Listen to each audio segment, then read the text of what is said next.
বলদে চড়ি আসিবে সিংহায় দিলা আর সিংহাসনী মর্তেতে বাজিয়া উঠল ঢাক।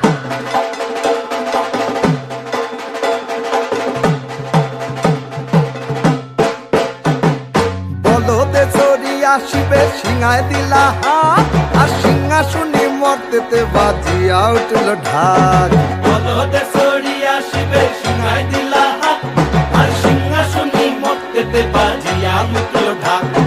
শিবের সনে কার্তিক গণেশ লক্ষ্মী সরস্বতী, শিবের সনে কার্তিক গণেশ লক্ষ্মী সরস্বতী। আশ্বিন মাসে বাপের বাড়ি আসেন ভগবতী, আশ্বিন মাসে বাপের বাড়ি আসেন ভগবতী।